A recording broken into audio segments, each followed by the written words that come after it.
to a little of the format today. We're going to have a public hearing here at 2 o'clock. Mr. Mitchell. Thank you, Mr. Chairman.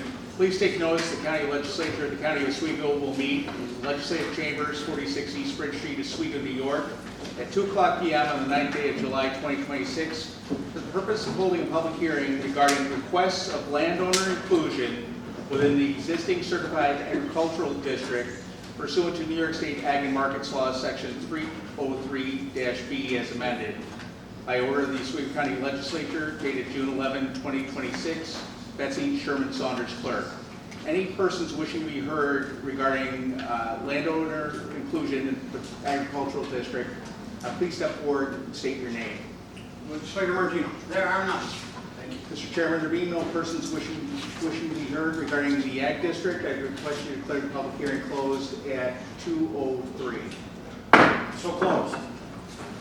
I'd like to actually call the regular 2 o'clock session to order. Would the clerk please call the roll? Michael Yerden. Present. Herbert Yerden. Present. Edward Gilson. Here. District 4 is vacant. Roy Rehill. Here. John Martino. Here. Frank Lombardo. Here. Paul House. Here. James Weatherup. Here. Mary Ellen Chesbro. Here. Linda Lockwood. Here. Richard Kleinston, marked excused. Patrick Twist, and marked excused. Stephen Walpole. Here. Lee Walker. Here. Christine Novak. Here. Dorothy Caldwell. Here. Robert Wilmot. Here. Marie Shaw. Here.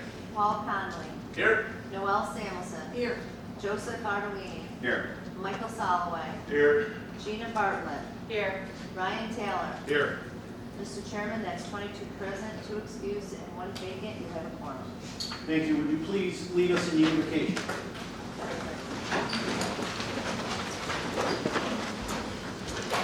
As we gather here today in service of the people of our county, let us remember the trust that we have placed in us and the responsibility that comes with it. May we approach our work with wisdom, integrity, and respect for one another. Let us listen with open minds, seek common ground, and make decisions that reflect fairness, compassion, and commitment to the greater good. May we never lose sight of those we serve, and may our actions today help strengthen our communities and create opportunities for future generations. Amen. We'd also ask for a moment of silence for past legislator Robert Hayes. He was also an employee here. He was the first director of our 911 center, and he served as a legislator for 9 years till 2017.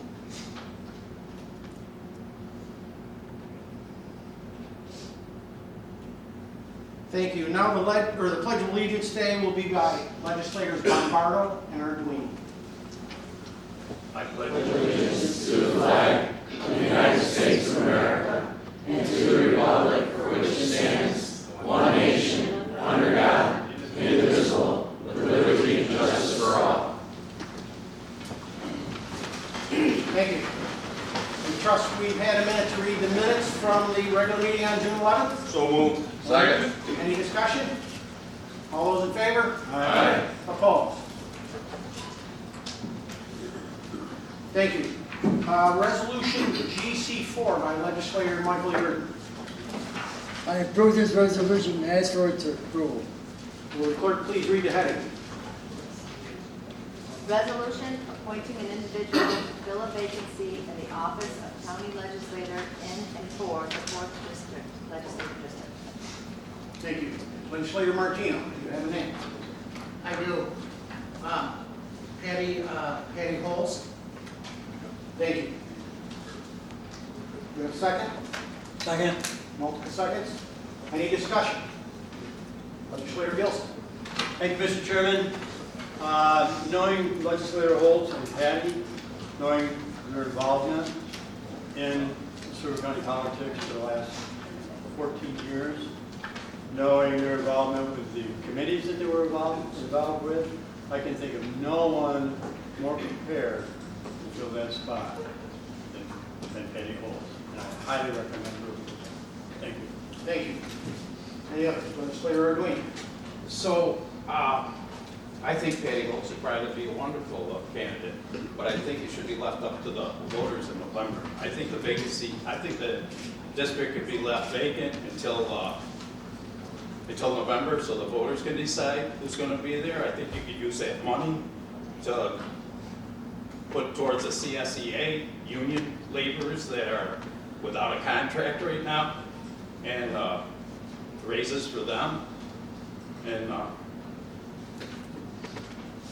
Lord knows we have enough legislators in Oswego County where I don't think we'll miss one of them until November, and let the public decide who's gonna take this. Thank you. Thank you. Any other discussion? Legislator Shaw. Legislator Holst was a wonderful man, I agree, absolutely wonderful. But I feel this is a Republican decision, and I will be voting no on this. Thank you. Thank you. Legislator Martino. Thank you, Mr. Chairman.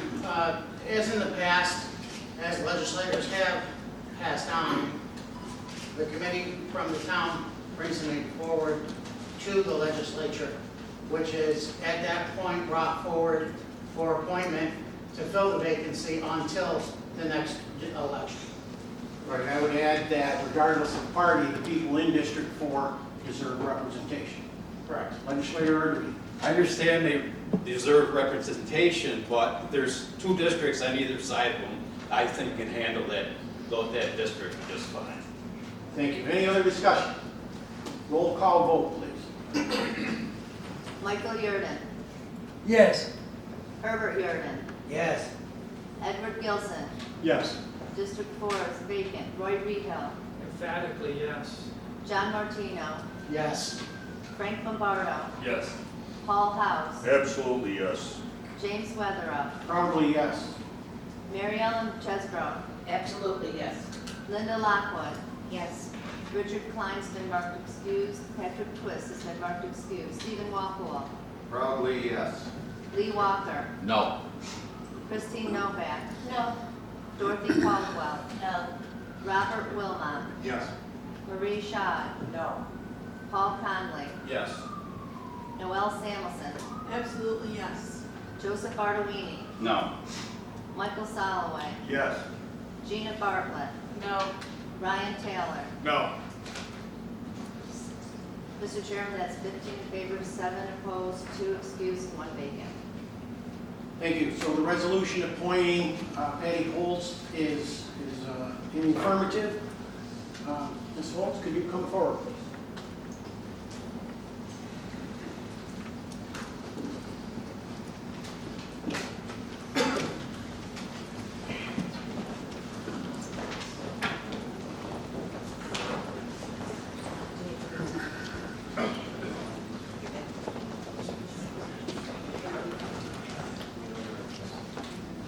All right, please raise your right hand and repeat after me.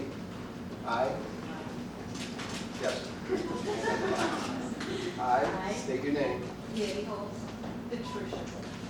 Do hereby solemnly swear Do solemnly swear to support the Constitution of the United States of America to support the Constitution of the United States and the Constitution of the State of New York, and the Constitution of the State of New York, and to faithfully discharge the duties and to faithfully discharge of the office of the Oswego County Legislator of the office of the Oswego County Legislator according to the best of my ability.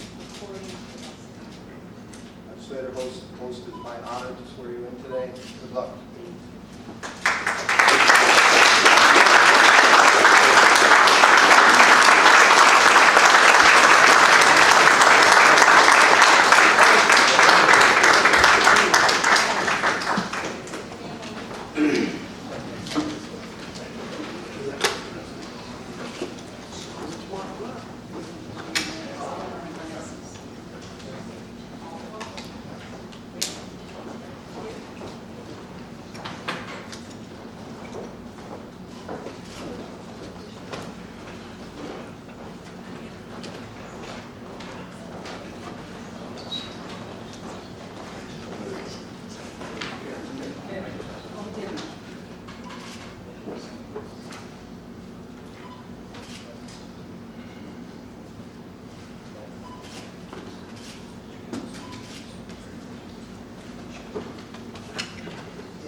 Legislator Martino.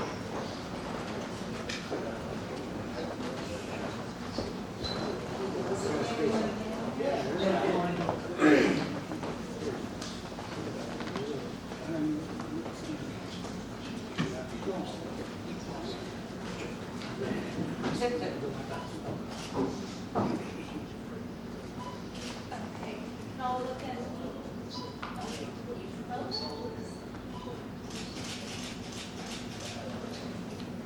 Perfect, thank you. I just wanted to take a moment. I served with Legislator Hulse for many years. He was a wonderful man, business, family, and as a legislator. He will be truly missed here, but he's got some good shoes that are taking his position. Thank you for stepping up, and we all appreciate what you're gonna do, and we all appreciate what Dave did. He was a voice of reason, and he was steady and true, always. Thank you.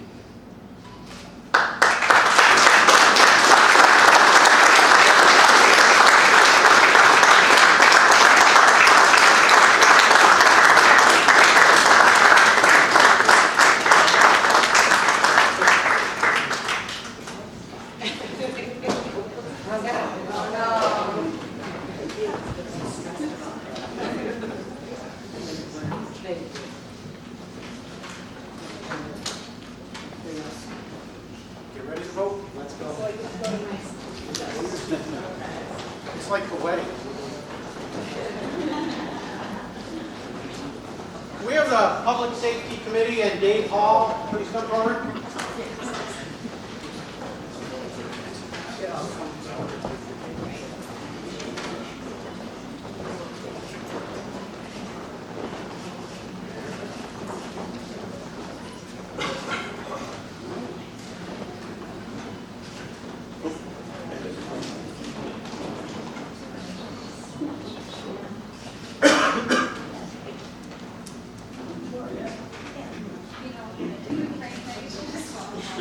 Thank you.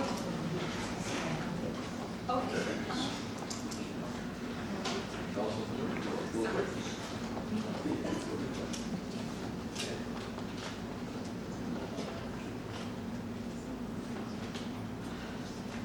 Okay, everyone look at me. We're gonna take a few photos.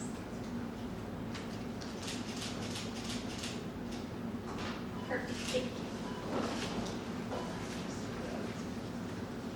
The Oswego County Legislature recognizes National Pretrial Probation Supervisory Week.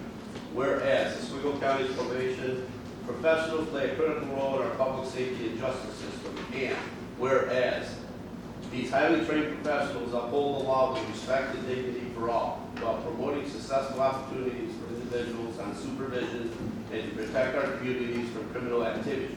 And whereas in 2025, the Oswego County Probation Department completed approximately 700 court-ordered investigations and supervised more than 700 individuals. And whereas Oswego County Legislature acknowledges probation employees for their hard work and dedication to such an important and demanding area of public service, and extend gratitude for their vital role in helping to keep our communities safe. And whereas this legislative body also recognizes that individuals on pretrial release and probation supervision benefit from treatment, education, and other services that prevent recidivism, and enable them to rejoin their families and communities to lead a crime-free and successful life. And now, therefore, I, James Weatherup, Chairman of the Oswego County Legislature, on behalf of the entire legislature and the people of Oswego County, do hereby proclaim July 19th to the 25th, 2026 as National Pretrial and Probation Supervision Week. Thank you. So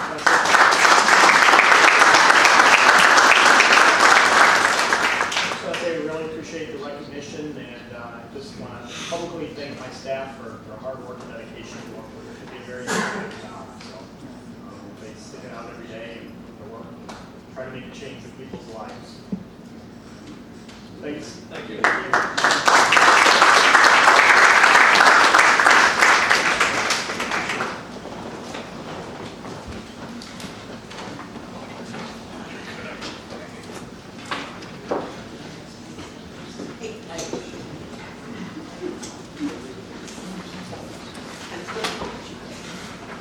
Thank you.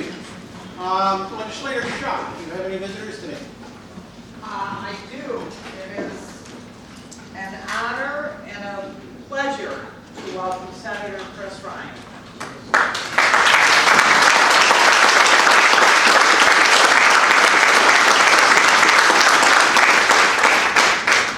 Thank you.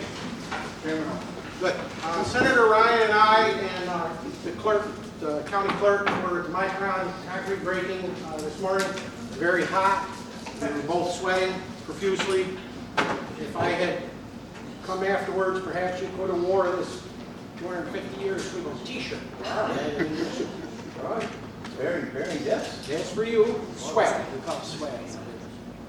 We actually have a 250th anniversary medallion for you, and then a Oswego County Legislature pen. So, thank you very much for coming. If I think this is going to happen, I'll wear it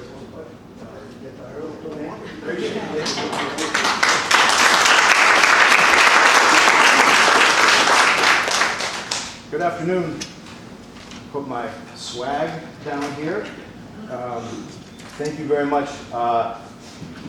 Chairman Weather, thank you very much for having me. Appreciate it. We were trying to do this a couple months ago, but back in April, but Albany session had different plans. Leader Martino, thank you. Of course, Leader Schott, thank you so very much for that introduction. Esteemed colleagues and esteemed legislators, thank you for having me. Honored to speak before you today, and I truly appreciate the opportunity that you have allocated for me to do so. A couple things I'll get rid of, but you know, as I took office in January 2025, and even before then, you know, I made a promise to the residents of Oswego County that I would show up. I would show up for this county. I would stand up for this county, and I would do what's right for this county, and I would do what's right and in the best interest of the Oswego County residents. So we've been up here a lot, so I want to thank you for everybody who's welcomed us here. So, but just so for fun, we did take a look back at year-to-date meetings, events, and I am happy and very, very proud to announce that our staff has taken 257 meetings up here in Oswego County for the session, whether it's been farmers markets, whether it's been town board meetings, village board meetings. We've been here 257 times. Myself here, 70 times that my feet have been on the ground here in Oswego County. That 70 is not inclusive of all of the meetings that we have had with special interest groups, meetings in our Syracuse district office, and the countless numbers of Zooms. So we are here, we're showing up, and you know, thank you for having us. So before I do jump into some of the numbers and go to some budget highlights, I do want to also say to everybody, our office is always here. We are here to help. Please use us, as I say. Some of my senators don't like when I say this, but I'll say it. I have the very, very best staff in the New York State Senate. 2 of them are here with me now. So please use us as a resource, whether it's budget, whether it's state budget, whether it's constituent concerns. We get a lot of calls, but please know that we are always, our Senate office is here for everybody, and we're here to help. So, you know, and also, we are also happy, thrilled to, we have had our office across the river in City Hall. We opened that up, and we are always here keeping office hours every Tuesday, and just feel free to certainly drop on by. We've given out, I want to give some of the numbers. So since taking office, we have appropriated specifically $1.52 million in discretionary funds through direct organizations through Oswego County, including but not limited to the $300,000 that we've provided for the City of Oswego Fire Department for the breathing apparatus, $250,000 City of Fulton Police Training Center, Town of Schuylkill, Town of Hastings, the turnout gear, and the drone for the Town of Oswego Volunteer Fire Department. We were just last week. Vital to this community is our marina, our waterfront. We are going to invest $150,000 into dock improvements. City of Oswego DPW, Village of Phoenix, their village hall, and their police department, and we are going to be partnering up with Assemblyman Barkley for a projector that's very much needed public use out to SUNY Oswego. So in addition to that allotment, we have also invested in legislative initiative funding, which encompasses, I think, every place in the county. Fulton YMCA, Oswego YMCA, Oswego County Opportunities, and we just left, we just did a press conference over at Pride Park, $30,000 for the Harbor Fest that we got. So obviously that is also an economic driver, a big identity for Oswego and Oswego County. So we are very, very happy to help. We are helping to fund the Oswego City Police Department, the Fulton City Police, Child Advocacy Center of Oswego County, Arc of Oswego, Central Square Library, Hannibal Free Library, Fulton Public Library, Oswego School District Public Library, Village of Phoenix Public Library, CNY Community Arts Center, Children's Museum of Oswego, Restore CNY, North Country Hub, and the Village of Phoenix Police Department. So, you know, we do this because it's important. When we ask it, I think it's really important to continue that relationship, and we are very, very happy to help to continue that funding. So let's talk quickly a little bit about the budget, just to go into it. We did some allocations to the budget, but most notably, we are investing in education. We have increased our school aid budgets here in Oswego County by $7.7 million for a total of $303 million. We increased that by 2.6%. Total foundation aid of $4 million, 2%, but also increased, and this is really important, increased the average of expenditure for UPK per pupil by $3,381. I think that's an investment. Thank you. What that is a very, very big investment in our children. Our children are really important. Early Childhood Alliance, we need to get them prepared for when they get to school. So we're very, very happy about that. Also within the budget, really, really proud of, everybody knows what we did with the EV buses. I want to let you know, I heard loud and clear from many of our school districts up here, the impacts that the electric vehicle buses, EV buses would have had on their districts. We heard that. We sponsored that law. That was, I will say it was a bit of a fight, but when I went and I explained to my colleagues and leadership and the governor's office that what an impact would be to these school districts, not just the availability of them, the efficacy of the buses, the ability to power them, the costs associated with, we need to take a pause. So that was a good budget win, but it was also a win for the realistic expectations, and it wasn't a full-on ban. That was a moratorium. We're going to take a look at that in 5 years, but if and or when the technology catches up, we'll see what it, but for right now, it's just not quite feasible, so we're going to put a pause on that. I'll come back to this a little bit about, but the biggest budget win, and I want to make sure that everybody knows this very, very, very clearly, that my biggest budget priority was for Oswego County, which was the SOCRIS project. You know, it's, as Chairman Weather said, we just left Micron, and the reality is they're pouring concrete. It's coming. It's here. And I am going to do every single thing that I can as your New York State Senator to see to it that when housing gets developed, when people move here, that Oswego County is the beneficiary to that. We cannot and will not be able to build housing unless we have the the infrastructure. So bad news, good news, bad news, good news first, bad news first, bad news first. We didn't really get everything that we wanted to, but the good news is we were able to get that $12 million appropriation to do the initial engineering and design. So thank you. It was, and listen, give yourselves a round of applause, because without everybody pushing up that hill, we wouldn't have gotten it. But also, we also put $525 million in the Clean Water Infrastructure Act.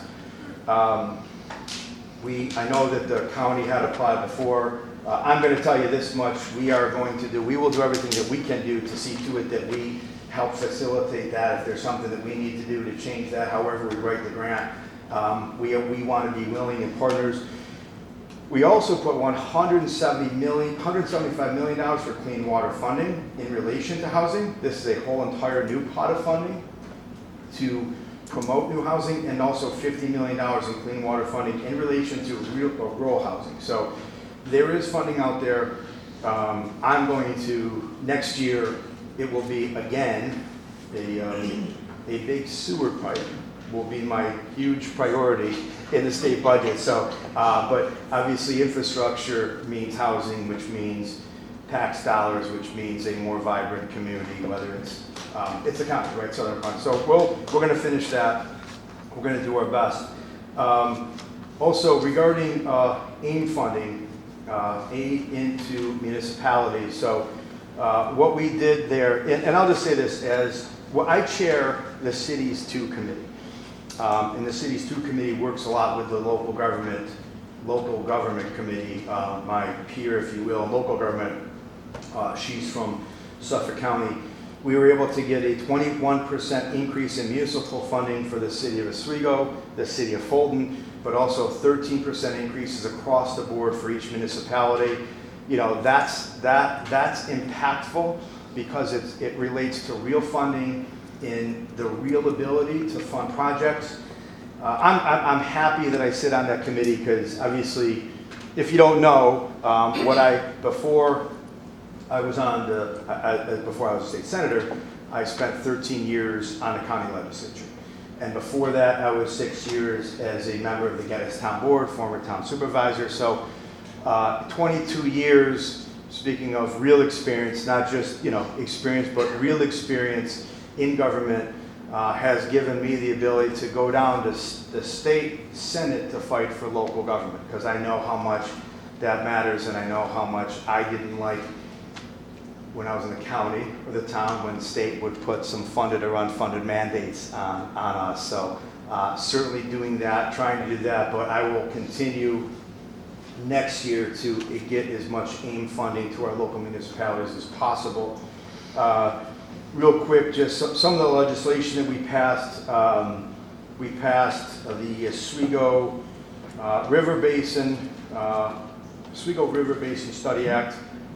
We are experiencing all over flooding, and it's not in Oswego County is part of it.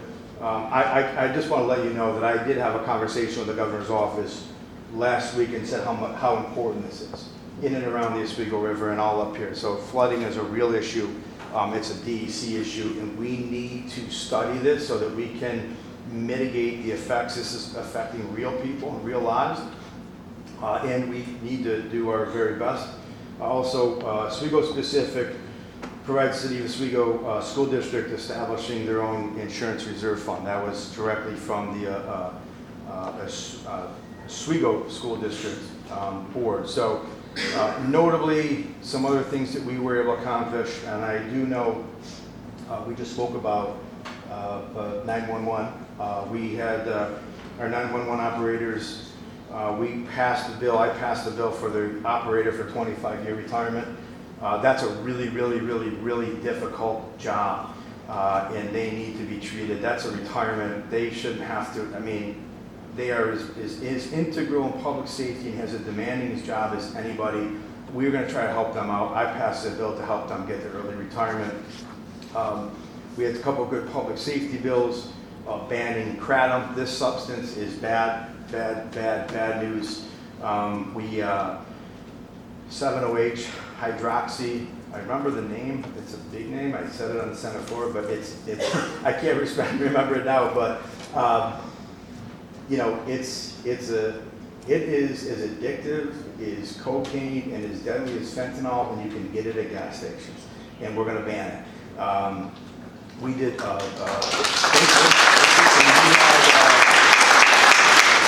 license plates for disabled veterans, early active military, early vehicle registration. That was a license plate for disabled vets who were 100% disabled. And we did the mandatory e-bike. We get a lot of complaints about the e-bikes, and what this will do is they'll make sure that the e-bikes have a fixed front and rear lights. You know, these kids are driving around and it's a bad, it's not safe. So hopefully that protects our children. A couple bills worthy of note that didn't pass. We banning 2 to 7-OH, banning the sale of nitrous oxide. That is also readily available. We're doing our best to ban that.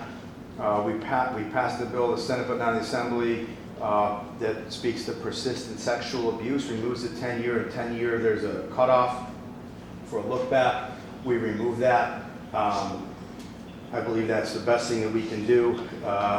That's going to help deter that and prosecute those that commit such offenses, and also expanding the coverage of breast cancer screenings. Now, first, second, so this is a secondary relative, early screening. It's a really, really good bill. I really, really hope that we can get this done next year. I'm gonna go back, it's a public health issue. So we're hopeful. And, you know, a couple other things that we had done on the solar piece. There were a couple bills that I'm going to go back to next year that delineate some of farmland protection. We need this. I'm with you. I hear this loud and clear. These that are coming in, and solar companies are coming in and taking too much of our land, whether it's farmland or whether it's protected land or it's part of a long-term plan for the village or the town or the municipality. We're going to do our very best to see to it that we make some substantial changes. That's a big issue for up here in Oswego County. I'm with you. I will keep fighting for you. We had the solar initiative and solar incentive. I was an actual nay on that, but I just want to bring that up because I think there is a significant amount of misinformation on that. We passed a bill. Some people are saying that the state passed a bill that we're going to mandate that solar panels get put on Oneida Lake or Lake Ontario. Spoiler alert, that's not the case. So if you're being told that person is, whoever's saying that, spreading some serious misinformation. Other local issues, we've had some really kind of transitioning to local issues. We talked about our DEC wetlands. I've heard a lot from many people in this room and constituents and town supervisors, village trustees about DEC regs. What I've tried to do to the best of my ability to impress upon DEC that almost all of this county is in a watershed. That is not conducive to economic development, and that is not conducive in building housing. This county needs economic development. This county needs additional housing. We're going to do every single thing that I can do to get there, but we need to have a broader conversation about how DEC changes affects what we're trying to do here in this county. As of also regarding nuclear, I'm with you. I have been a very outspoken proponent of additional nuclear. I support the governor's initiative to put new electricity on the grid by way of nuclear. I think it's a big deal to this county. It is truly, in a sense, the identity of Oswego. But in addition to that, it solves a couple problems, right? We have the ability to put clean energy on the grid. We have the ability to put thousands of people to work, union jobs, in Hard Hats.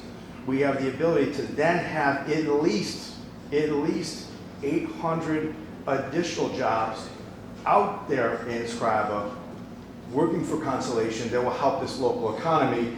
I am not going to stop trying to run up that hill, and I know that we have a bipartisan effort, and I think that this is worth noting because it kind of speaks to some of the things that I try to accomplish. That is in the spirit of cooperation, it's in the spirit of collaboration, it's in the spirit of bipartisanship for the greater good. So we're hopeful that we're able to do that. We're hopeful that we were able to accomplish that. And I'm very, very hopeful that we can sooner than later get not one but two Westinghouse AP 1000s built right up the road. So we're going to hopefully.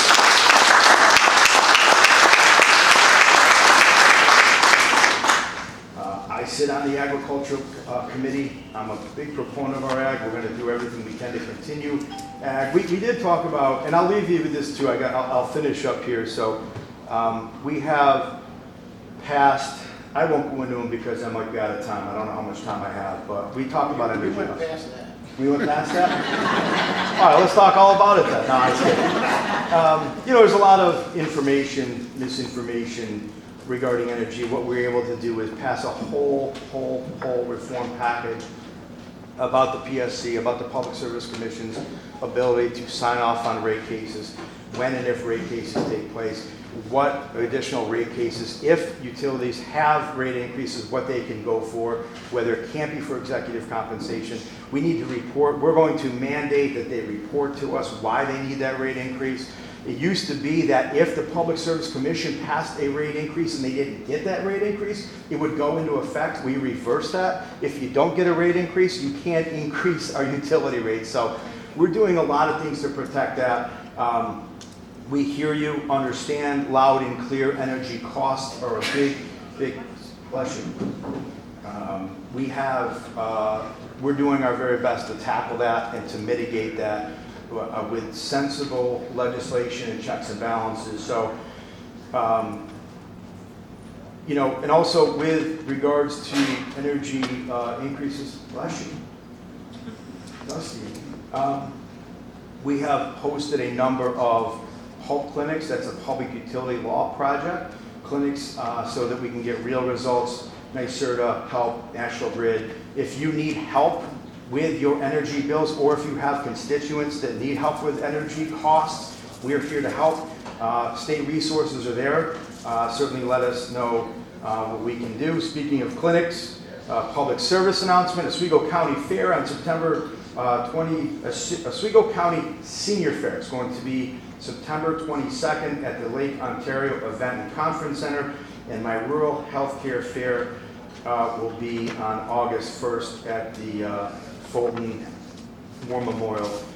Lastly, I'll just close in saying this. It has been, more than a great privilege to be your state senator for the last 2 years. I've had the great honor of meeting so many of you, working with all of you.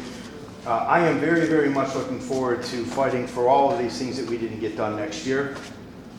We need to continue on our collaboration. We have economic development that needs to be done. I'm a willing partner.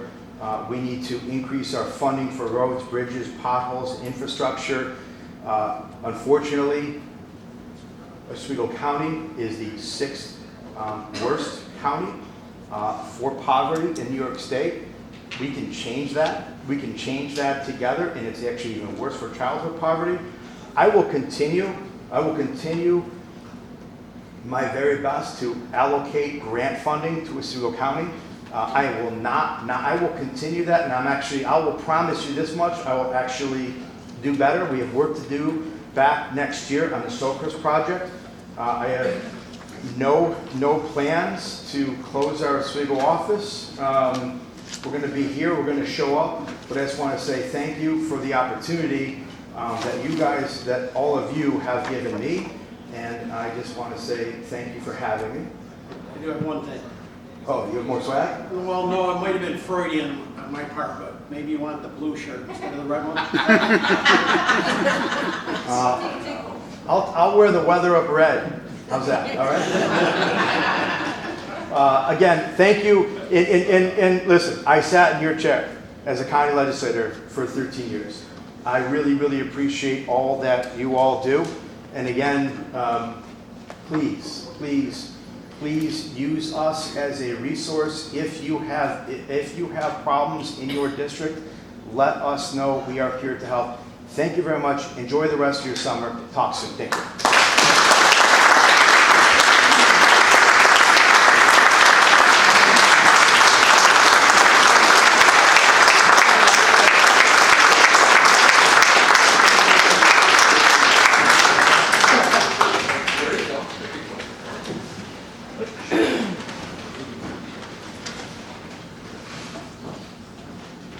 Thank you very much, Senator.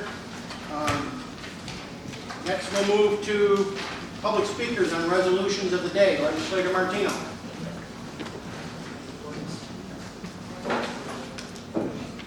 There are none. Thank you. Moving to reports of county officials. Reports of standing committees. Any report of special committees. Legislator Chudley. Yes, Mr. Chairman, as always, our tourism department has hit the ball right out of the park with so many things going on. From fishing tournaments, poker runs, card shows, fireworks, and lest we forget the 37th annual Harbor Fest. A lot of things to do. There's a 3-page stapled on our table in the back to show you everything that people have to do in Oswego County this month. Thank you. Moving on to resolutions and motions. Resolution GC1 by legislator Mike Yurden. I approve this resolution and ask for support. Will the clerk please read the heading? Resolution authorizing budgetary modification, Department of the Public Defender, move Division of Criminal Justice Services grant funds to salaries and wages. Now, this was done in our budget, approved, it was just waiting for funding to fill it. Once they get the positions filled, funding, so we're asking for transfer of $215,865 into the account to cover the cost. Thank you. Any discussion? All those in favor? Aye. Opposed? Mr. Chairman, that's 23 in favor, 0 opposed, and 2 excused. Thank you. Resolution GC2 by legislator Michael Yurden. I approve this resolution and ask for your support. Will the clerk please read the heading? Resolution authorizing the reclassification of one position in the county clerk's office. This is a change of upgrades to more easily show exact work she is doing over there. So this is a good move for us. We have money to do it, so. Thank you. Any other discussion? All those in favor? Aye. Opposed? Mr. Chairman, that's 23 in favor, 0 opposed, and 2 excused. Thank you. Resolution GC3 by legislator Michael Yurden. Mr. Chairman, I'd like to make an amendment, first of all, before we address this, to remove James Krasik from the list. He's no longer a legislator, so he shouldn't be included on this list of employees. Thank you. We have a motion or a second to the amendment? Second. Multiple seconds. Any discussion on the amendment? Thank you. Then back to the original resolution. What's that? All. All in favor? Aye. Opposed? Mr. Chairman, it's 23 in favor, 0 opposed, and 2 excused on the amendment. Just trying to speed things up. All right, so then the resolution as amended. Any discussion? All those in favor? Aye. Opposed? Mr. Chairman, that's 23 in favor, 0 opposed, and 2 excused. Thank you. Moving to public safety, resolution PS1 by legislator Conley. Mr. Chairman, I offer this resolution and urge its adoption. Will the clerk please read the heading? Resolution authorizing budget modification to transfer funds for the Emergency Management Office to pay training course instructors. So what this is, it's a request to approve budget modification to transfer funds in the amount of $2,030 from the personal examination line and to other fees and services. that transfers courses registration fee to pay the instructor for certified first responders courses. Thank you. Any discussion? All those in favor? Don't wait, legislator Shaw. I just always question why these things aren't anticipated in the budget. Mr. Chairman, Legislator Martino. if I may, because we don't know how many people are gonna take the course. So we have a budget line for the money there. So when the people sign up for the course, that money gets transferred through that line to pay the instructor on how many people have signed up from that course. That's why there's no real anticipation of how many people are gonna sign up or not. We just live on budget now. Thank you.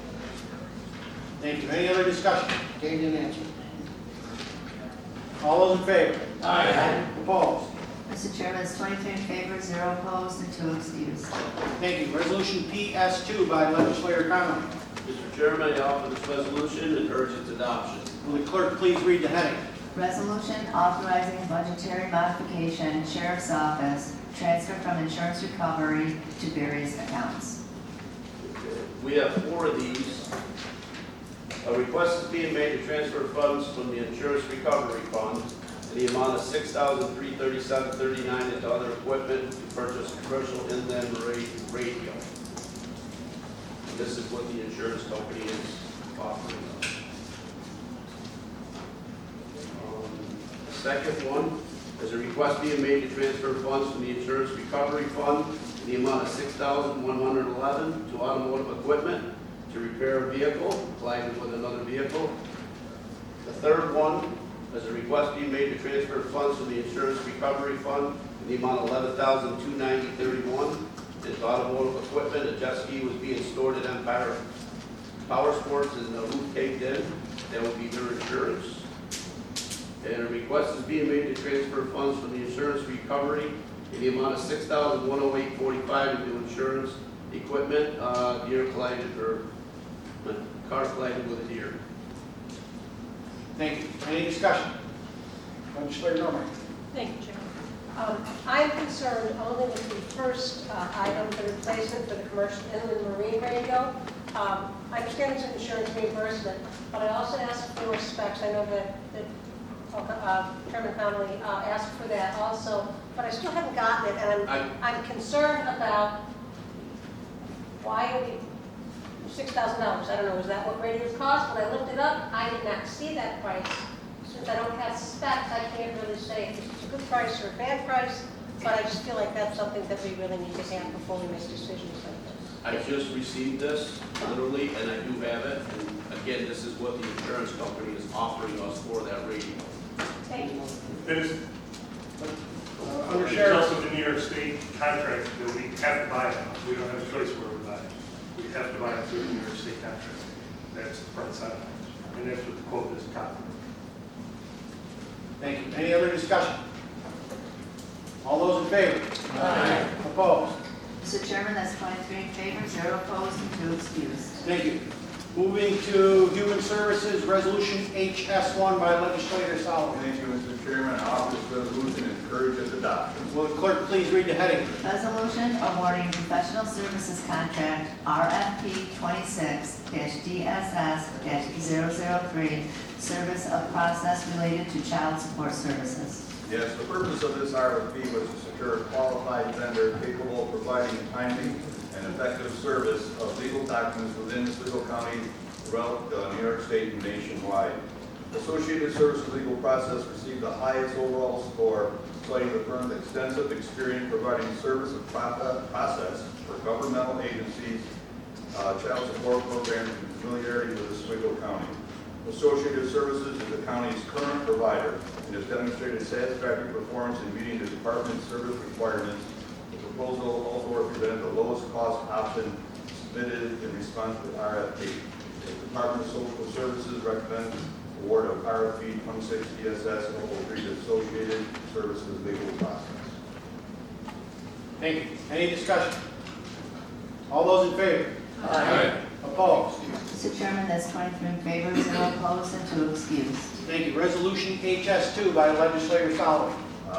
Thank you, Mr. Chairman. I offer this resolution and encourage its adoption. Will the clerk please read the heading? Resolution accepting donation office for the aging senior picnic. Each year, the Office of the Aging provides a free summer picnic gathering for elder residents of Oswego County. The event is free to all participants, in part due to the generous sponsorship and donation is made by community partners. This year, Office of the Aging was the recipient of a $500 donation from Dot Food out of Liverpool, New York. Thank you. Any discussion? Thank you. So that we might once again hear a whole vote, can we have a roll call vote, please? Roll call.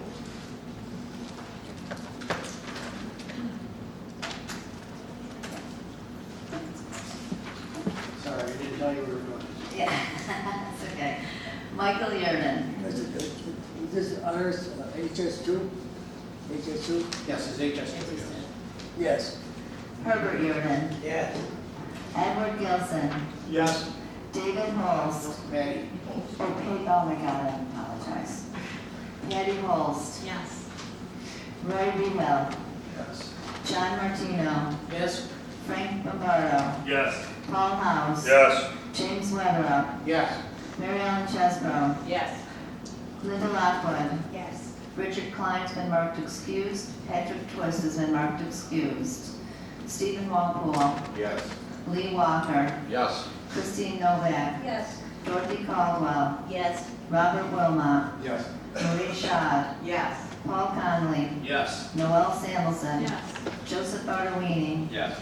Michael Soloway. Yes. Gina Bartlett. Yes. Ryan Taylor. Yes. Mr. Chairman, that's 23 in favor, 0 opposed, and 2 excused. Thank you. Moving to Resolution HS3 by Legislator Solomon. Thank you, Mr. Chairman. I offer this resolution and encourage its adoption. Will the clerk please read the heading? Resolution appointing members to the Veteran Service Advisory Committee. This resolution is recommending that these individuals be appointed to the Veteran Service Advisory Committee. Thank you. Any discussion? Need a roll call on that? First, any discussion? None. All right, thank you. Roll call vote, please.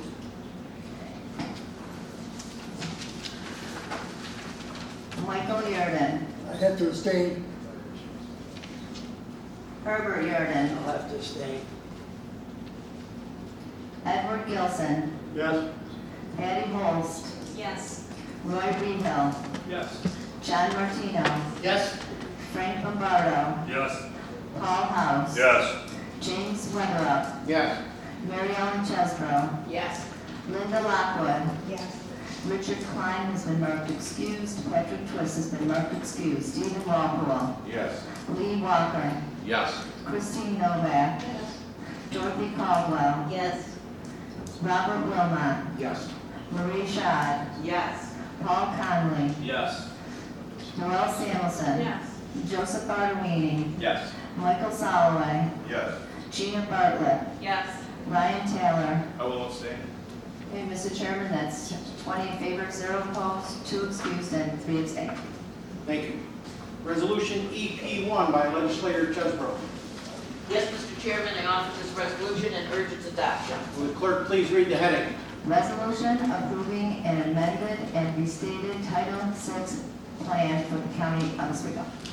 Yes, Mr. Chairman, what this is basically is just updating our Title VI, not changing any of the discriminations or anything. It is strictly according to state law.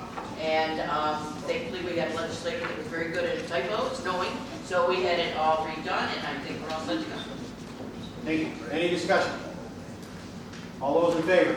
Aye. Opposed? Mr. Chairman, that's 23 in favor, 0 opposed, and 2 excused. Thank you. Resolution EP2 by Legislator Chesbro. Yes, Mr. Chairman, I offer this resolution and urge its adoption. Will the clerk please read the heading? Resolution adopting the Oswego County Office of Mobility Management Cost Allowability and Advance Payment Policy for Federal Transit Administration funded programs. Yes, Mr. Chairman, what this is that Heather Snow, the manager of mobility management, she has suggested that we need a policy, and this policy will ensure that all expenses are reviewed, allowed, reasonable, and consistent with all government. I think it's very good. We have everything. It's very transparent, and make sure that we check all of our boxes. Thank you. Any discussion? That Heather Snow, I think she does a wonderful job. I just want to put that out there. Thank you. We all agree. Thank you. We can get along, you know. Yeah. Any other discussion? All those in favor? Aye. Opposed?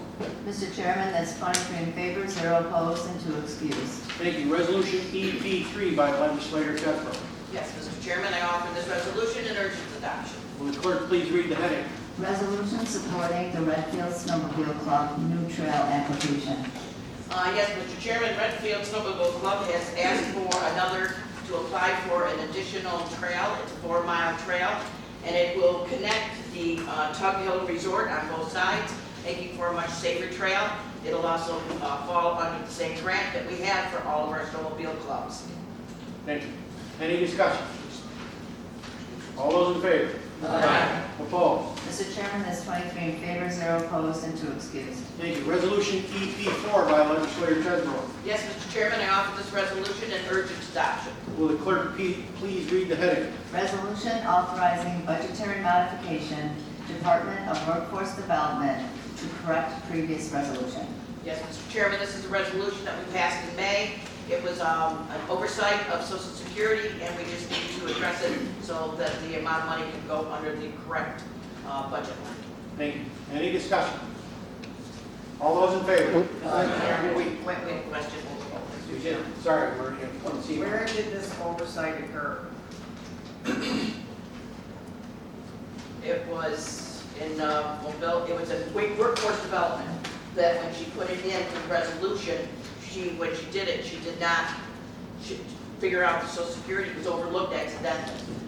And so when she did, it's all money, nothing that's come out of the county. It was simply, we had to move her money over to the right line. Thank you. Any more discussion? All those in favor? Aye. Opposed? Mr. Chairman, that's 23 in favor, 0 opposed, and 2 excused. Thank you.Moving to resolution EP5 by legislator Jethro. Yes, Mr. Chairman, I offer this resolution and urge its adoption. Will the clerk please read the heading? Resolution authorizing budgetary modification, Department of Workforce Development for continued operations. Yes, Mr. Chairman, this is somewhat similar to another resolution that we put forward earlier, is that in the beginning of the year, you don't know where the applications are going to be coming in. And so Workforce Development has a pot of money of the federal and the state, but until they see how many applications come in, they don't know how big it's going to be and how much money it's going to cost to run that. So they're transferring $30,000 out of the main fund into a particular program. Thank you. Any discussion? All those in favor? Aye. Opposed? Mr. Chairman, that's 23 in favor, 0 opposed, and 2 excused. Thank you. Resolution EP6 by legislator Jethro. Yes, Mr. Chairman, I offer this resolution and urge its adoption. Will the clerk please read the heading? Resolution authorizing budgetary modification, Department of Workforce Development, accept additional revenue for summer youth employment program. Yes, the state has seen fit that since the increase in minimum wage, that we needed to have an increase in the revenue for our summer youth program for those youth that are from poverty up to 200% over poverty to help them out. Thank you. Any discussion? All those in favor? Aye. Opposed? Mr. Chairman, that's 23 in favor, 0 opposed, and 2 excused. Thank you. Resolution EP7 by legislator Jethro. Yes, Mr. Chairman, I offer this resolution and urge its adoption. Will the clerk please read the heading? Resolution approving the inclusion of viable agricultural land within certified agricultural district pursuant to section 303-B of the New York Agriculture and Markets Law.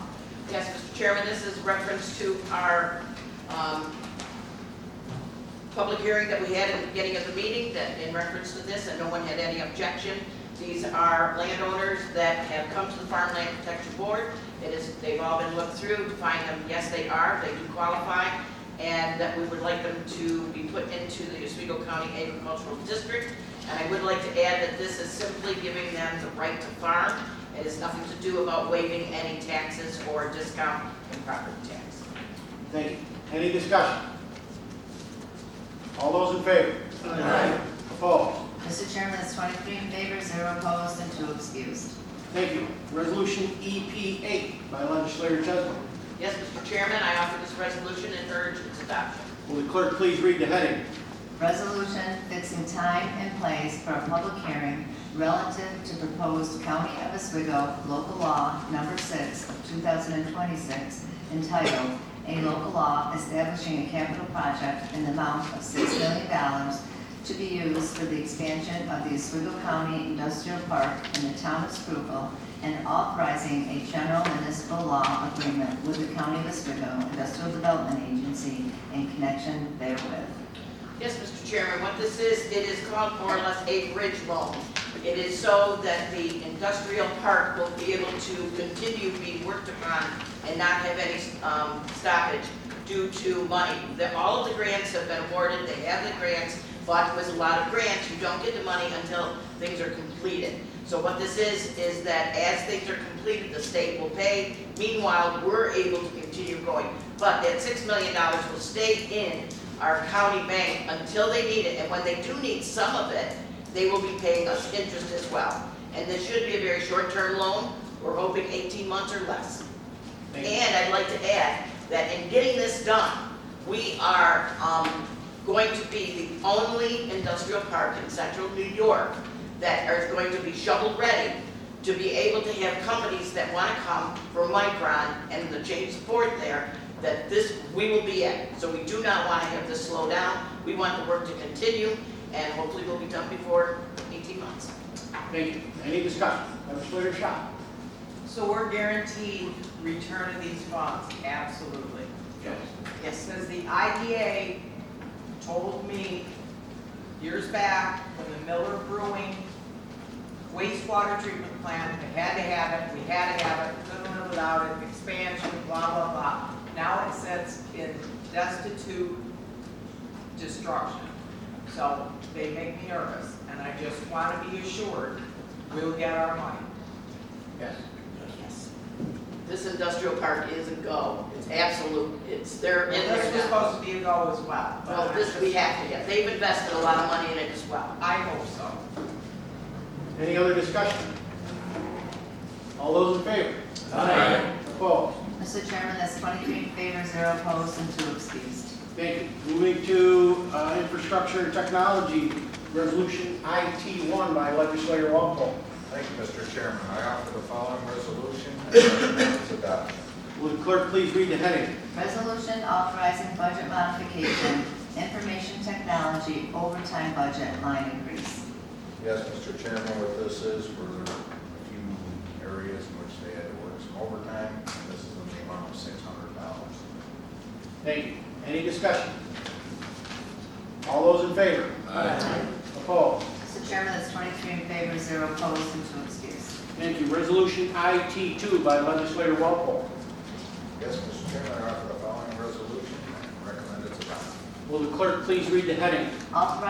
Resolution authorizing funding for building security improvements at the Public Safety Center. Yes, Mr. Chairman, this is establishing a capital project in the amount of $250,000. As we're all aware, that building is now roughly 30 years old. And a lot of the lock systems and whatnot throughout the jail and whatnot need to be updated to coincide with the rest of our stuff. So the rest of our lock and our other security systems are as well. Thank you. Understood. Any discussion? Legislator Shaw. Mr. Chairman, it's my understanding this will be Johnson Controls, correct? I believe. Correct. Yeah, correct. Good. And it will also give you the ability to monitor every employee or person in and out that has a badge, correct? Is that true, Mr. Doe? That's correct also. Thank you. Any other discussion? All those in favor? Aye. Opposed? Mr. Chairman, that's 23 in favor, 0 opposed, and 2 excused. Thank you. Resolution FP1 by legislator Martino. Thank you, Mr. Chairman. I offer this resolution and urge its adoption. Will the clerk please read the heading? Resolution amending the Oswego County purchasing policy. Thank you, Mr. Chairman. This is, as it says, we're amending the purchasing policy to include some wording that was asked of us to be put in there by New York State as to pertain to stuff that we were already doing within the mobility management. This is just adding that language in there, so it's legal across the board. Thank you. Any discussion? All those in favor? Aye. Opposed? Mr. Chairman, it's 23 in favor, 0 opposed, and 2 excused. Thank you. Resolution FP2 by legislator Martino. Thank you, Mr. Chairman. I offer this resolution and urge its adoption. Will the clerk please read the heading? Resolution approving budget modification, Oswego County Self-Insurance Plan for Workers' Compensation. Yes, Mr. Chairman, this is just accepting money from New York State that they have awarded us because of a shortfall from previous payment. Thank you. Any discussion? All those in favor? Opposed? Mr. Chairman, that's 23 in favor, 0 opposed, and 2 excused. Thank you. Resolution FP3 by legislator Martino. Thank you, Mr. Chairman. I offer this resolution and urge its adoption. Will the clerk please read the heading? Resolution authorizing additional hours be added to the county administration budget for the audit department. Thank you, Mr. Chairman. With changes in policies and procedures as we go through with purchasing and units and changes within, where we seem to have a little bit more extra work that the audit department is going to go through. We're working with different departments to see if we can make it smoother. So we're asking for a $3,000 budget mod to get them through their overtime procedures as of now. Thank you. Any discussion? Legislator Shaw. Are we currently under audit? This is our, This is the county audit department that audits weekly every expense, every penny that goes through this county. This is within Administrator Church's purview. well, there are existing auditors. We're not under audit per se. By This is outside our agencies. auditors that go through our credit cards, our purchase orders, all the payments that are made through out of this county. These are our auditors that make sure that everything is, all the lines are correct. So the volume's up, is that why Yes. Right. And we're running into overtime? Yeah, additional hours, not overtime. It's additional hours. Right, and we're transferring it from within the budget, so it's not additional money. And we're working on possible workflow fixes so that this will be temporary, and we won't have to ask for it next year.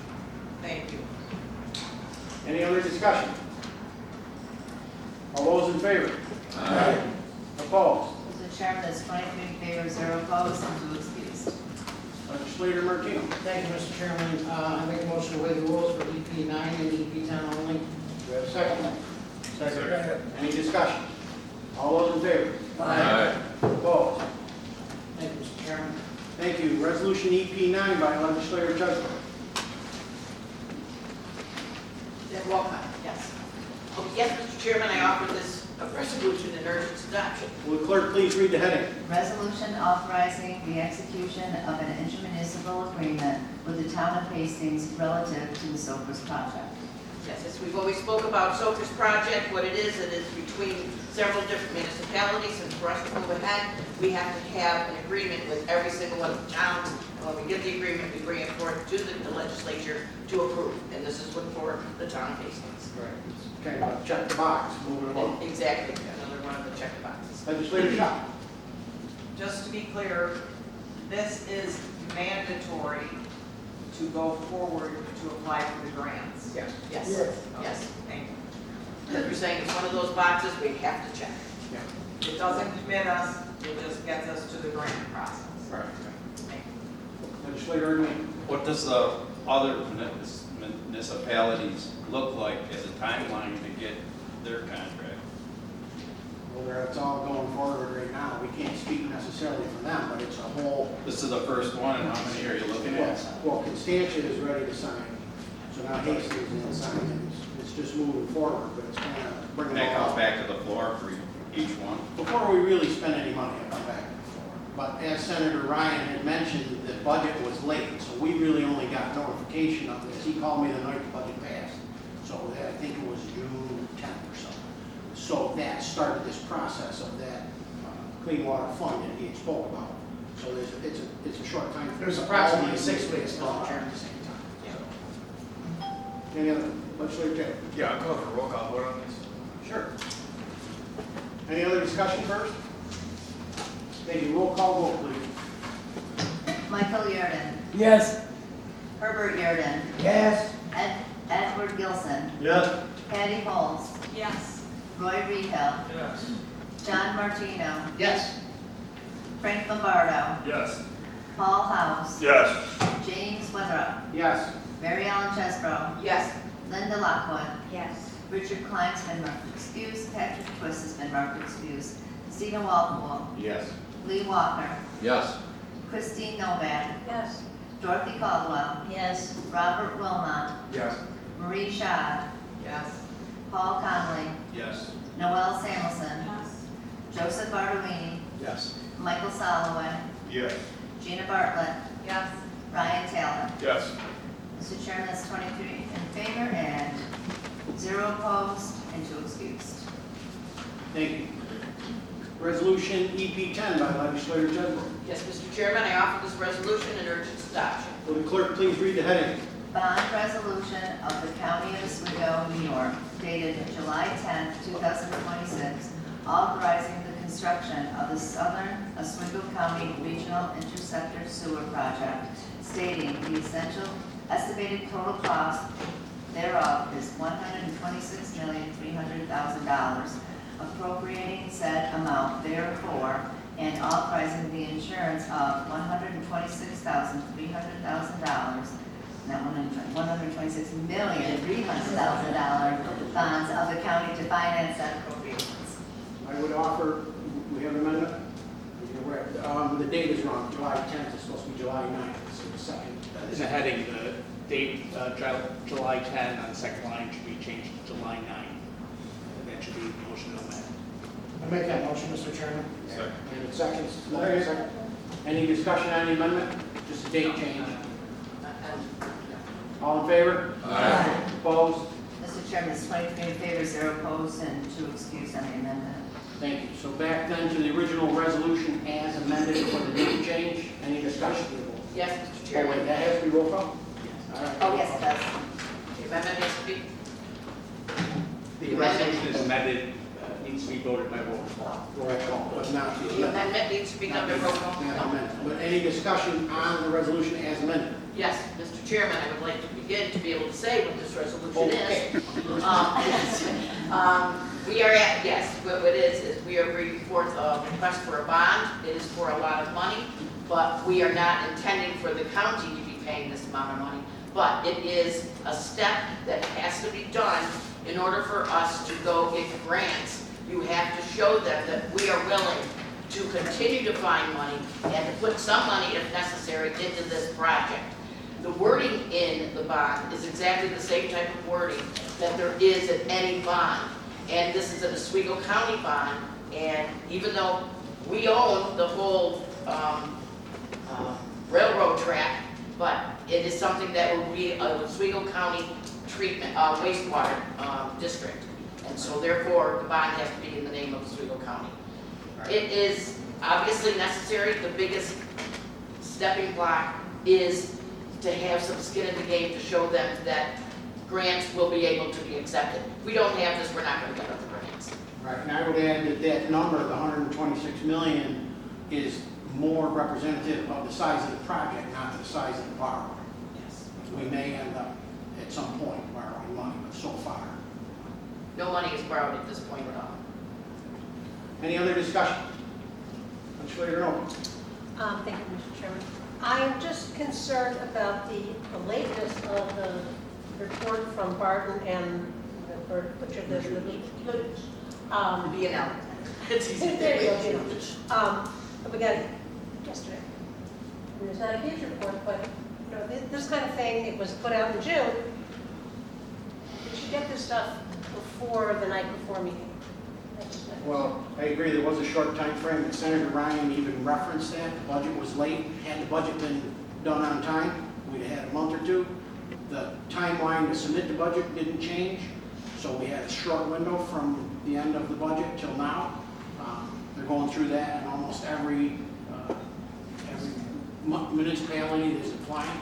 So yes, it was short time frame, but it also, Mr. Mitchell had referred it to our bond council, which just came in. I think that we had a placeholder in the committee process, but we didn't have the resolution in hand yet. So it is kind of a short notice, if you will, but it has circumstances. And regarding the map plan and report, there were some dates in there that were older. This is a revision of the draft report and a reference to a law that didn't exist that we requested it be revised in connection with this. Legislator Martino.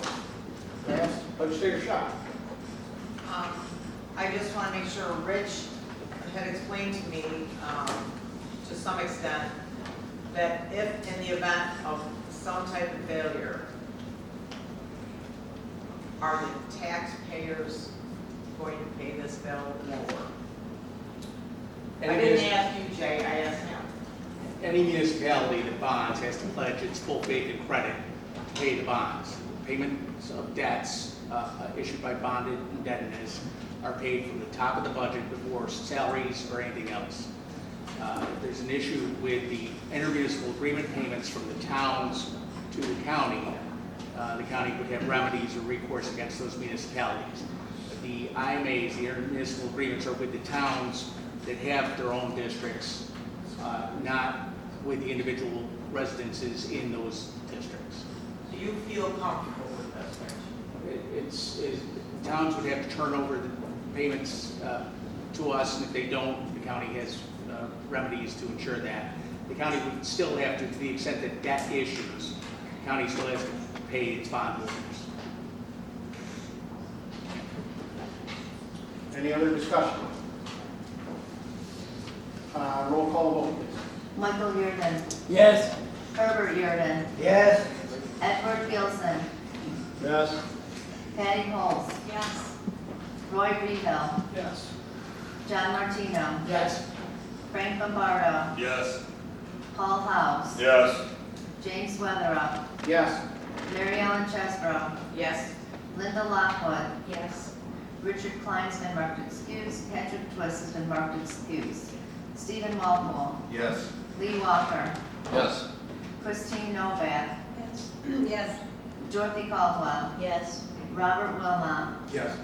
Marie Schott, With great caution, yes. Paul Connolly, Yes. Noel Samuelson, Yes.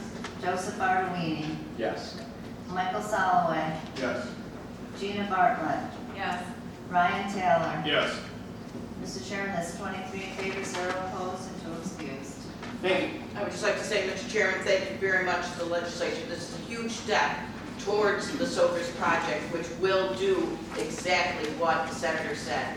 We need to have the land, we need to have wastewater in order for us to develop, to get tax base, and to get people to move here, change everything. Thank you so much. And I think it speaks to Albany's commitment to that type of process. And that's why Senator Ryan was successful in getting this $12 million. So thanks. Okay, moving on to any unfinished business. Any miscellaneous business? Legislator Shaw. We had a lovely visit at Camp Hollis yesterday, and I noticed that the home we purchased with the adjoining acreage was occupied by an employee and being maintained by county workers. I would like to know, and Oswego Town is desperate for tax base, if that can be subdivided and sold probably for what we purchased it for and put back on the tax rolls. We can't afford to have somebody living there just to keep an eye on it. That's what cameras are for. And I would like to have some answers, maybe by next meeting on this. All right, we'll try to get you some answers in a time frame. Thank you. Thank you. Any other miscellaneous business? Looking for the appropriate motion? Motion to adjourn. Stand adjourned. Public comment period. Legislator Martino. You have some?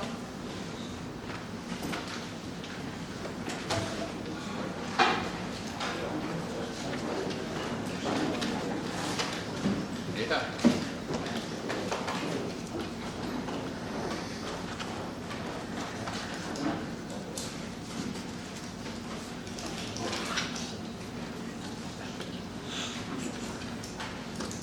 Thank you. Would Chance Kennedy come forward?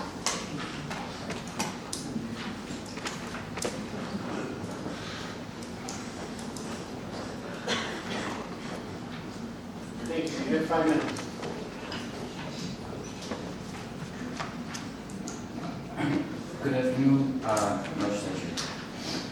A recent study out of Washington University Medical School, published in the Journal of Science, examines the lifelong impact of the environment in which a child grows up. The findings are stark. The MRIs of more than 2,300 9 and 10-year-olds show that factors like household income, education, and neighborhood quality of life can cause visible differences in these kids' developing brains. In other words, a child's community and household features affect them forever. So now, you might be wondering why I'm sharing this scientific study with you all. The reason is simple. There's a governmental body that addresses everything from employment to social safety nets to community livability. We have the power to shape our young people's brains. This study shows a clear trajectory. Kids who grow up in lower income families with limited social supports get less sleep, feel more stress, and experience motor and sensory related brain changes as a result. These changes impact their abilities to succeed across their lifespan. Socioeconomics are by far the dominant variable according to these findings.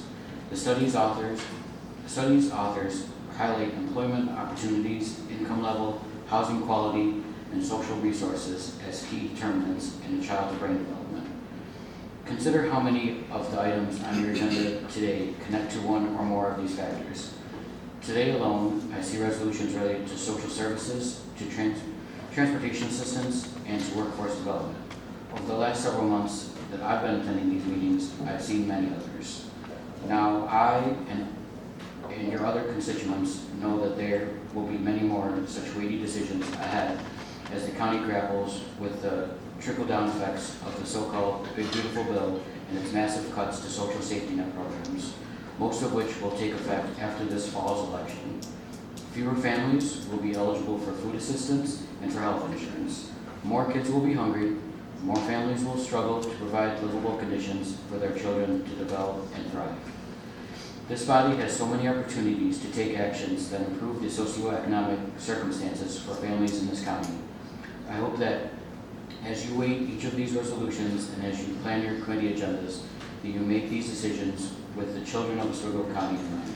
Your decisions shape their brains and their lives. Thank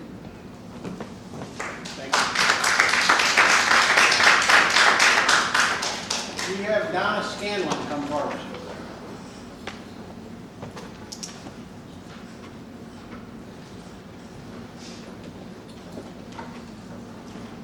Thank you. 5 minutes, please.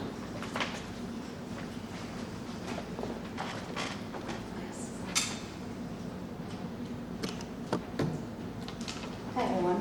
My name is Donna Scanlon, and I'm a member of Rachel's Warrior Run Incorporated, which is a 501c3 not-for-profit. And we were founded in loving memory of my friend's daughter, Rachel Michelle Allen. Rachel was a remarkable person. She was a mom, a daughter, a sister, and a friend. And her life was tragically cut short July 13th, 2024.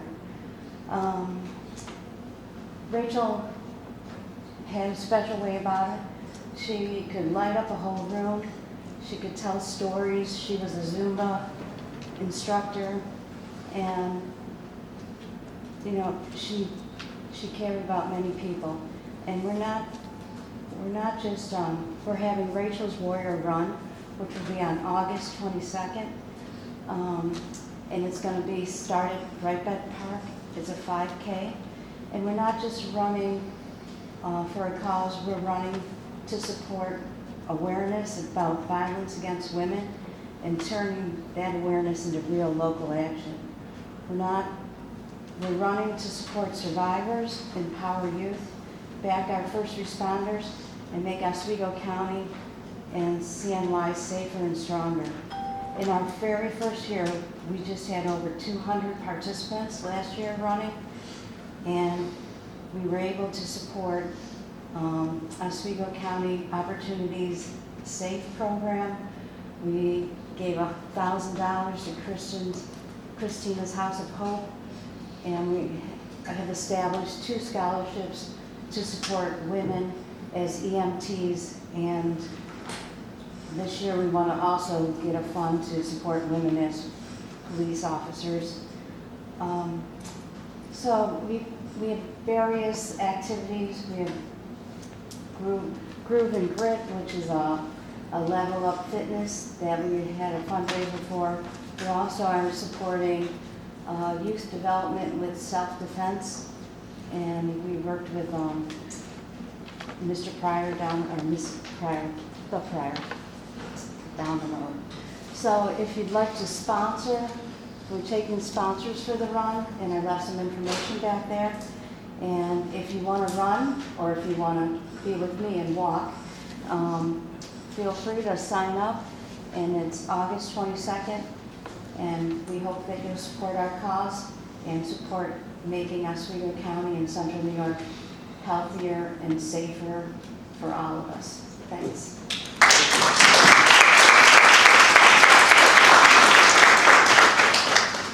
Thank you. Could we have Brenda Ludistansky?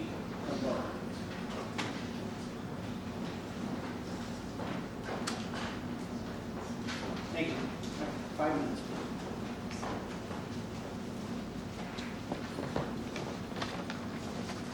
As Chairman Weatherup said, my name is Brenda Ludistansky. Thank you for allowing me to speak.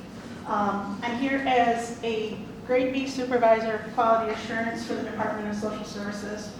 I'd like to first off thank this body for commissioning the wage study several years ago and for attempting to get our starting wages close to being competitive with our surrounding counties. This has helped with recruitment. Based on the 631 employees list that was shared with us in mid-November 2025, you can see that 31.4% of the co-op unit had 1 year or less experience on the job. For 3 years or less, it jumps to 50%. 5 years or over, it drops down to 40%. For people with 10 years or more, which I'm in that group, we have less than 23%. Those are our supervisors. Those are the people with experience. Those are the people who have the wealth of knowledge that is really needed to keep us functional.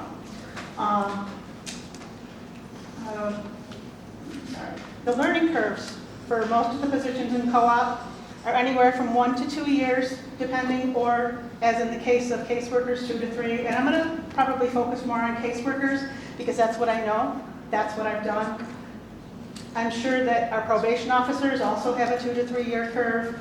Our 911 operators, depending on what they're doing, I know that they get a lot of intensive training also. What this chart tells us is that when our employees are just reaching the point where we've invested in their training, we've invested in getting them the experience that they need, they're walking out the door. So we reach a point where we're getting return on investment, but we're not getting the return because they're not staying. So then we have to turn around and start all over. It has our training costs way higher than they would need to be. So although the wage study actions did a lot to help with recruitment, we really need to shift our focus to retention. For example, prior to 2007, working for the county was a great job, and there was waiting lists. And in order to get hired as a caseworker, to even get an interview, you had to score at least a 95 on the test. And there were only certain degrees that were acceptable.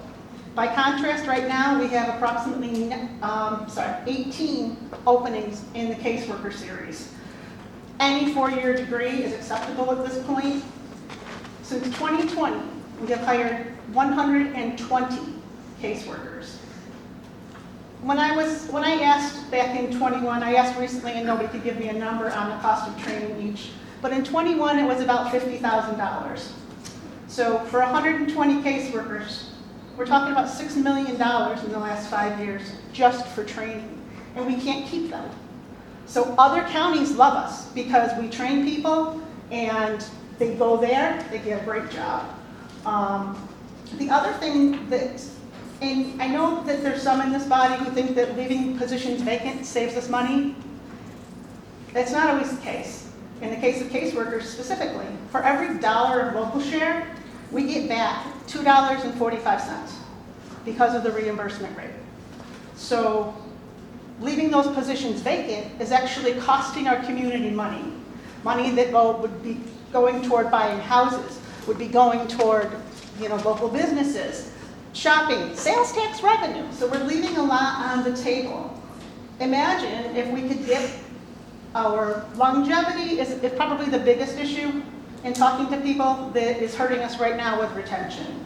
If we could get our longevity so that people will stay, if we could get our retention back to 3 to 5% as opposed to 30, it's been 30 for probably the past 6 or 7 years, roughly. Instead of 6 million in caseworker training, it would have been 1.25. So that would be a $4.75 million saving in 5 years. That's pretty significant. Sorry. So, I'm skipping some, sorry.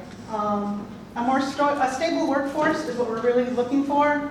Not only reduce the cost of training, it will reduce the stress in the workplace, it will promote higher work efficiency and better outcomes for our customers and clients. These same customers and clients who comprise your families, your friends, your neighbors, your constituents. Keeping staff experienced. I'm sorry. Just wrap it up quick. So, yeah. Improvements in longevity, both in frequency and rates, would have very strong positive impacts on the retention and the stability of our workforce. And I thank you so much for your time and attention. If you have any questions, you can feel free to reach out. Thank you.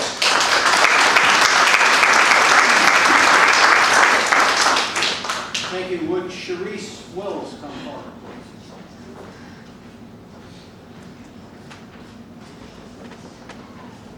Thank you. 5 minutes, please.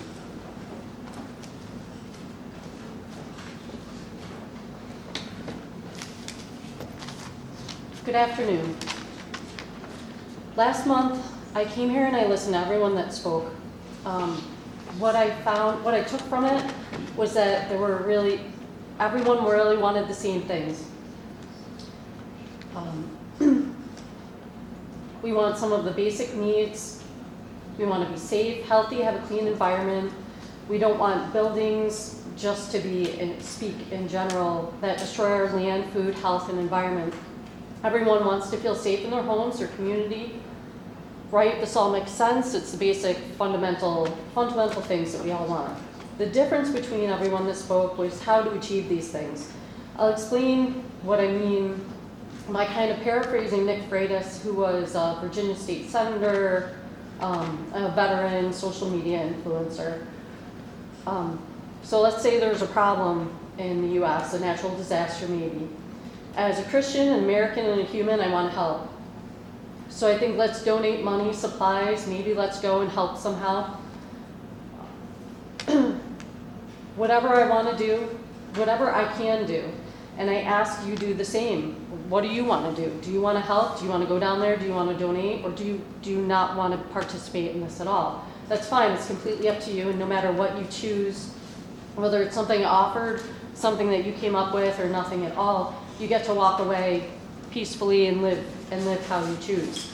On the other side, the response is we need a government program, government intervention, or maybe the abolishment of something, right?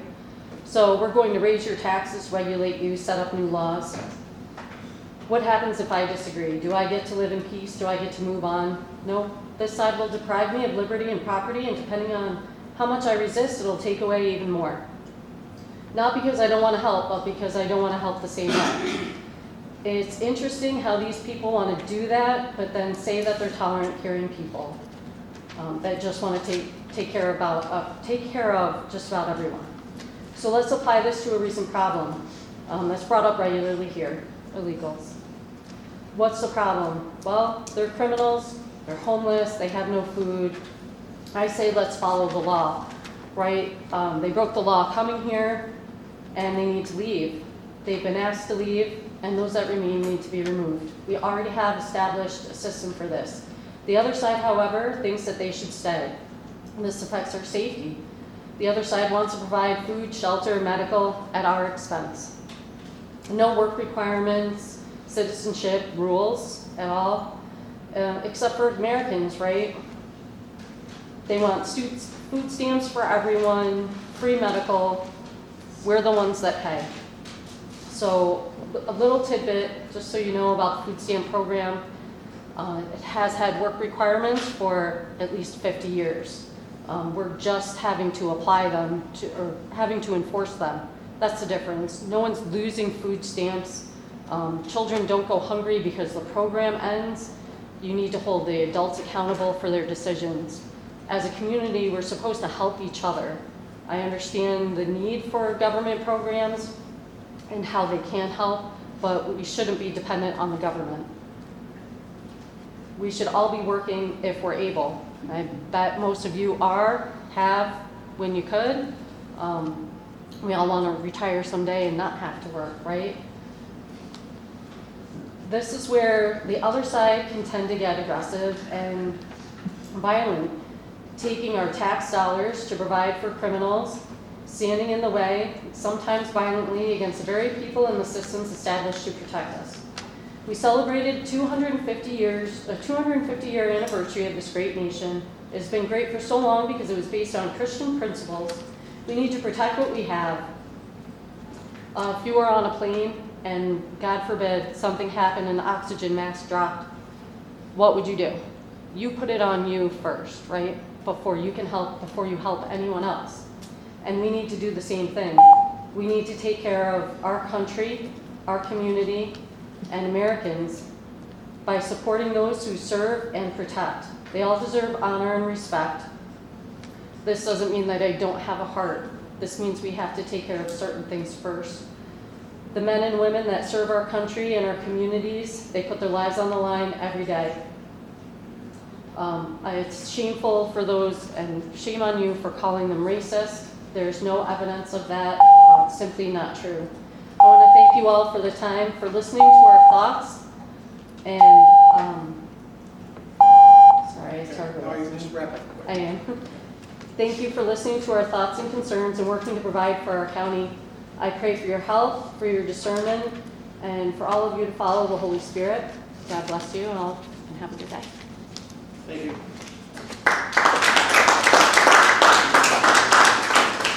Would Jim Cannon please come forward? Would miss it. That's an old phone saying. It is. 5 minutes, please. Mr. Chairman, ladies and gentlemen, today we're going to talk about cars and cowboys.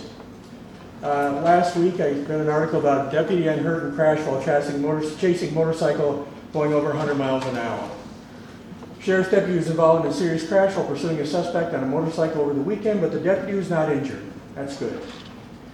They say they responded to a domestic dispute call at a residence on State Road 104, Mexico. One of the parties had left, so deputies went to Red Palermo Market on State Road 3 to follow up with him, said Lieutenant Andrew Bucher, a sheriff's office spokesman. But when deputies arrived at the convenience store in Palermo, Bucher said that the man they were looking for, who was unrelated, pending criminal charges, saw them and then fled on a Harley-Davidson motorcycle. Deputies pursued the man who Bucher said was traveling at speeds of more than 100 miles an hour. So, several miles into the chase, Deputy Peyton Scott crashed his patrol car on Lot 10 Road in Palermo. Bucher said, adding that the car sustained heavy damage, but the deputy was absolutely lucky to walk away from the crash. There's been a lot of articles over the last couple of years about stuff like in January 2026, the insurance carrier for the county had sent checks 34 times from 2022 to 2025. Half the crashes involved collisions with deer, 8 with vehicles. The other accidents included crashes with snowbanks, earthen banks with a tree, and a goose. Some research on high-speed chases show that about 11,500 people have been killed in high-speed chases since 1979. About half were innocent bystanders, and that total does not include the many others who survived but suffered injuries, including brain damage and paralysis. A comprehensive 2023 study from the police executive research showed that 1 in 4 basically has problems. Earlier data said that, and we won't do that. Let's get to it. Here are the points I want to make. July 26 articles, July 3rd article, the man on the motorcycle ultimately got away, Booker said. Booker declined to identify the man, but said deputies know who he is and are looking for him. He said he was confident the man would be arrested. If they knew who he was, why did they get involved in a chase of 100 miles per hour? Was he wanted for murder, rape, vehicular manslaughter, etc.? Did the officer decide to instigate the unsafe high-speed chase on his own? If not, who decided it was a good idea? Why the decision? Does the Sheriff's Department have a policy for high-speed chases? Was that policy followed? Has the county DA or county attorney reviewed that policy? If not, why not? And was the deputy trained in high-speed pursuits? The bottom line is, these questions should be answered at next month's County Legislature Safety Committee meeting. The county legislators need to be aware of incidents like this so they can use their oversight to ensure the sheriff, yes, who I still call a cowboy, is taking care of his business in a way that does not cause us to mourn the death of another police officer or innocent bystander. They also need to be aware of any liability the sheriff is putting on the county by not properly training and supervising those under his command. The legislators should also be made aware of the results of the April 24, 2024 crash, which took the life of a deputy and injured someone, which also, from what I can tell, ended up having somebody who was injured in that crash sue the county. The officers in this department need to be able to count on the sheriff to look out for their welfare, which sometimes means he must enforce the rules and not just let them do things the way they want. More videos coming out about past traffic stop need to be addressed at the safety committee as well, so they know the status of the AG's investigation and what needs to be done to correct any issues. Now to comment on a couple things said earlier. I don't have any disrespect for law enforcement. I worked in corrections. I'm a veteran. I had MPs working for me when I was in the service doing nuclear security. That's not the issue. The issue is management. The sheriff has shown time and time again that he will do what he wants, from a Hatch Act violation when he first started all the way up through now.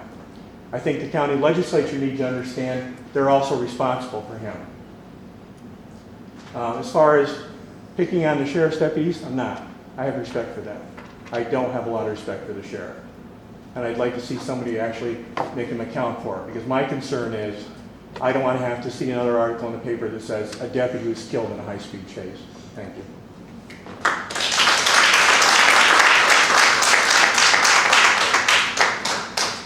Would James Best please come forward?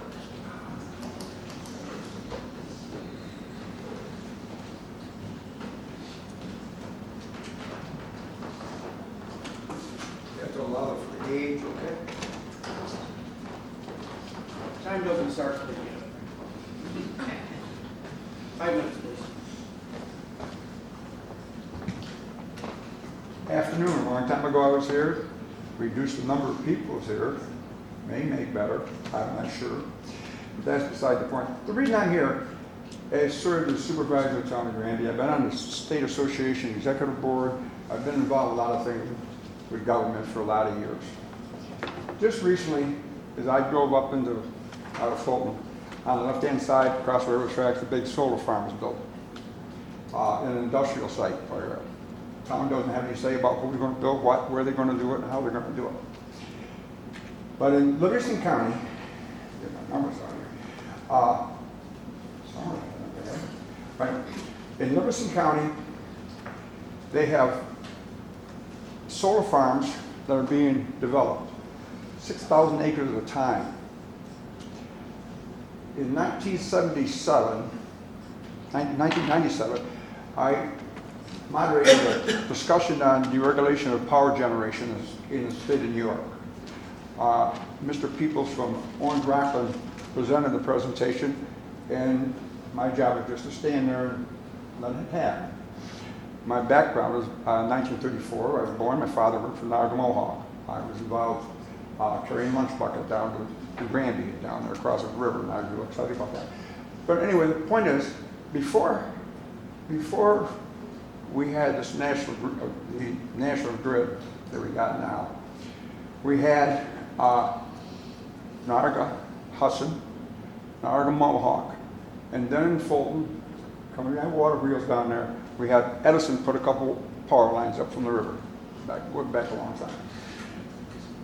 My experience just lately is going through Illinois, great farmland, and seeing solar farms, fantastic big solar farms on flat plains you can see for miles. I have been a proponent of how we handle things, nuclear power, all that sort of stuff. Seward County is a leader. I'm probably in the wrong jurisdiction when I say this, but towns don't have any say about who's going to put what in their community. But solar panel farms are big. And it's not just one farm at 6,000 acres. One of those places up there, they have another place right next door, it's 5,000 acres. Our company's coming in and going to build a big place in Livingston County. You're going to have, based on the situation with Public Service Commission, our rates are going up because we're supplementing climate change and the development of alternative energy. But you're also going to have, as recognition of something, like the Erie Canal. You're going to go from Buffalo to Hudson River. Buffalo to Hudson River. 20 miles wide. Agricultural land bought up because people can't afford to even buy the fertilizer today. But you're going to have this thing happening, and all of a sudden this land, once it's under glass, it's gone for 10, 20 years, whatever it is, and whatever's going to happen to it, who knows. But it's going to have a big change in what the communities are, all down through above the Finger Lakes to what they used to call the line here outside of Rochester coming down. The biggest problem you got is this is happening. And you don't change it overnight, but it's happening. And so I don't even know who you take it to, but I would think a request something to the planning board, somebody to the state legislature to get to somebody to advise them. Supplying power to New York City, who took down the atomic plant because it's not safe, and we're going to re-energize two maybe up here in upstate New York, is not the answer by having solar farm put up and just take away our production of agricultural land. And people, a person over on Fish Creek the other day, 70, he was 80 years old. His family been on Fish Creek since the late 1700s. He sold his property because he found out this year he was going to spend $32,000 on the first coverage of fertilizer, first crops, and he couldn't afford it. So just somewhere along the line, be aware, we're going to have a change, and it's going to be, when it's done, I won't be around to see it, but it's going to be a one big glass plaque all the way. Thank you for the question.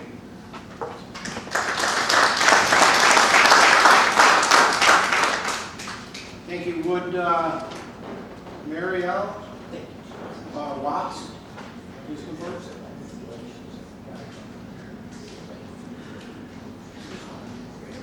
Did I get it close?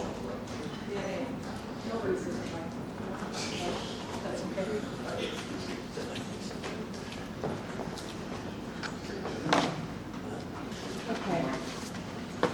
I'm here because I live in Hannibal, New York, Oswego County, and I work in Oswego County, Oswego City, and I own properties in Oswego City, rental properties. And in March 31st, 2026, on Tuesday, there was a county considers 4% net tax for short-term rentals. Well, it's middle of my tax season, so I just took the paper and I highlighted some things, and I went down afterwards in order to try to get some clarification of what it was I was required to do. And I got a copy of the County of Oswego Local Law Number 2 of 2025 to register short-term rentals, and I read through the law. And I'm proposing that you make an amendment to this law because I'm not sure what your really intentions were. But on Article 9, on page 8, Article 9A, I and II, it states that all or part of a rental unit property is offered for sale or lease in a short-term rental unit website or any other form of advertising. Or advertise for whatever you want to do, including but not limited to Airbnb, for a period of less than 31 days. I'm proposing that that should be 27 days. I'm not sure that you're meaning that every single property in the entire county of Oswego that has a rental unit that rents month to month, that you are intending to collect this 4% tax on it and to have it registered for every single one. I have not received a letter to my property saying any clarification to this law for every single property owner in the county of Oswego. you're supposedly gonna make $785,000, or you currently make $785,000 from people who rent day to day. I can understand a bed tax on daily rentals, but the state of New York does not charge a bed tax on monthly rentals. The state of New York does not charge a bed tax on weekly rentals. So that, I think that this is abusive, and in my opinion, and that this law should be changed to be 27 days, not 31 days, because how are you going to administer every property owner in the county of Oswego to have them know that they're supposed to register, let alone pay the tax? And what's the form number and what's the due date for this registration? I don't know yet, and I'm trying to find out, because I try to abide by the law. My properties are registered to the city of Oswego, and I have my rental permits, and I got my smoke detectors and, monoxide detectors everywhere, and they come in and inspect, so I don't have to give them a floor plan, but still. I'm proposing that you make a change to that local law to be 27 days, unless your intention is to send a letter to every single property owner to make them aware of this, because I just happened to see this, because I just felt times and I read it. But because I had rentals, I looked at it. So that's my proposal, and I think it's abusive to expect month-to-month rentals, every property owner in the county of Oswego to be made aware of this and to abide by it. And how are you going to administer that? That's why I'm proposing the change to 27 days. Anyway, that's my plan. Thank you. Thank you. Yeah. And let me know, please. No, I know it's you have your mailing address at least on the form. Yes, that's where I live. Let somebody get a hold of you where we're at. Yes, and you can, and, but I was given the name of Tim Stahl, S-T-A-H-L. S-T-A-H-L. I don't have his phone number, but if you can mail it to me, I will. Well, we'll have him get a hold of you. Yes. Thank you. I appreciate your time. Thank you. Yeah. That concludes that was our last speaker of the day, so enjoy the rest of the day, we'll see you next month.